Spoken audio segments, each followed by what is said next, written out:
Sheekadii Peter iyo waraabihii caloosha weynaa.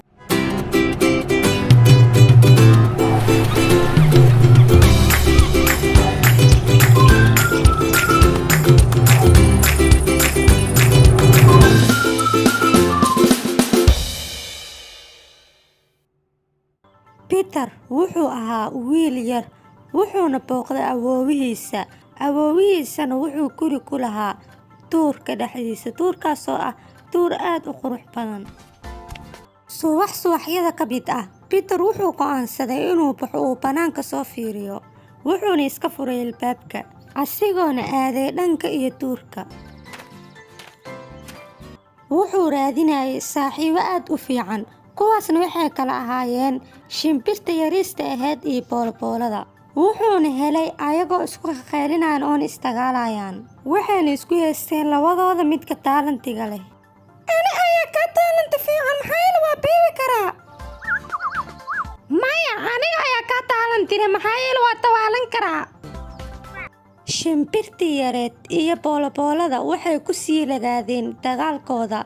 Ma aysan u jeedin mukulaasha inay galaashooda soo socoto. Waxayna u socotay inay cunto. Yah, iska fiiriya.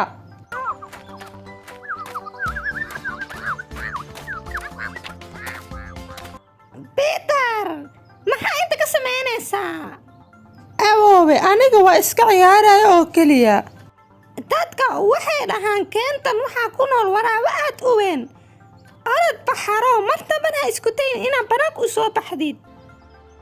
Laakiin aniga waa iska celin karaa waraabaha. Peter waxaa dib loogu celiyay guriga. Awoowihiisana aad ayuu uga baryay inuu ku sii ciyaaro duurka, balse awoowihiisa wuu u diiday. Wuxuuna uga digay inuu martanba u soo baxo duurka, maxaa yeelay waxaa joogo waraabo aad u weyn oona aad u xun. Peterna waxaa lagu xiray albaabka.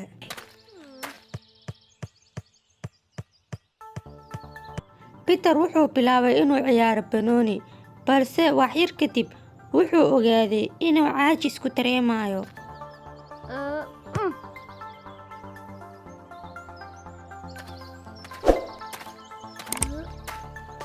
Guriga dib ayaa ugu soo laabanaya, weliba anigoo saaxiibahey ay la socdaan. Wax waraabana kama baqaayay.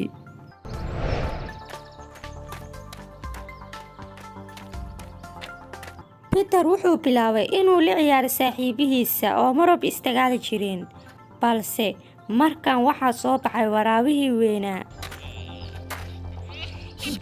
Wuxuu arkay Peter iyo saaxiibihiisa, asigana dhuuni ayuu ahaa, wuuna calool weynaa, wuxuuna lahaa indho gaduud. Yah, fiiri meeshaas. Waraabaha wuxuu bilaabay inuu bursado shimbirta iyo booloboolada. Ayagana aad ayay u cararayeen, waxayna isku dayayeen inay ka fogaadaan. Balse ugu dambeyn waraabaha wuxuu qabsaday booloboolada, kadibna waa uu cunay. Boolobooladana aad ayay u qaylinaysay.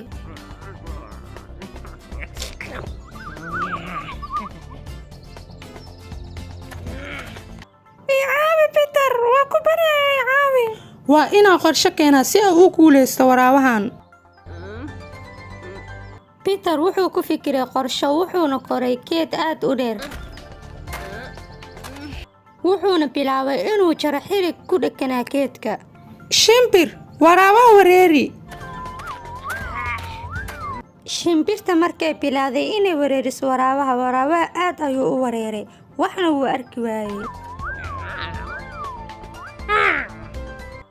Peter wuxuu wareejiyay xiriga, wuxuuna ku xiray waraabaha seentiisa. Waraabahani sidaas ayaa lagu qabtay, balse Peter wuu xamili waayay inuu sii hayo waraabaha, maadaama uu ahaa waraabo aad u calool weyn. Soo uma jeedid waraabaha waa kaasaa. Maalmo badan ayaa raadineynay.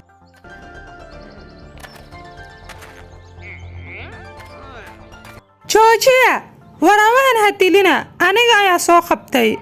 Orda wata waxa keensanaysa meelaha waraabaha lagu xanaaneeyo.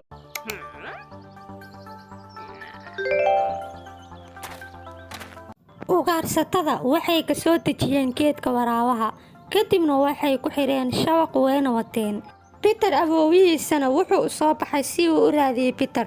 Ma uusan ogeyn waxa meeshaani ka dhacay. Iyo wiil yar inuu qabtay waraabihii caloosha weynaa. Peterna wuu u aaray saaxiibkiisa wuuna kuuleystay. Waraabahana waa la waday.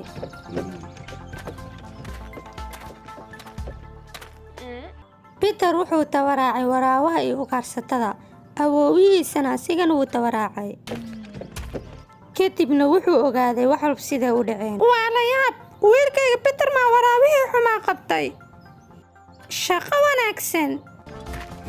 Sheekadii Peter iyo waraabihii caloosha weynaa intaas ayay ku dhamaatay. Waad mahadsantihiin.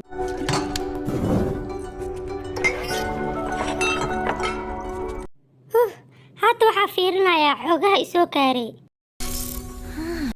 Waa waree hawada aad ayay maanta u culusahay sida horna way ka daran tahay. Ya, maxaa wayna viruskan? Intuu igaaga imaaday? Intee waxaana xoga ah igaaga imaadeen? Snowball, meeqa ayaana ka jiifnaa? Ya, macquul maahan. Caawiyayaashu way soo raadiyeen oo maleynaa.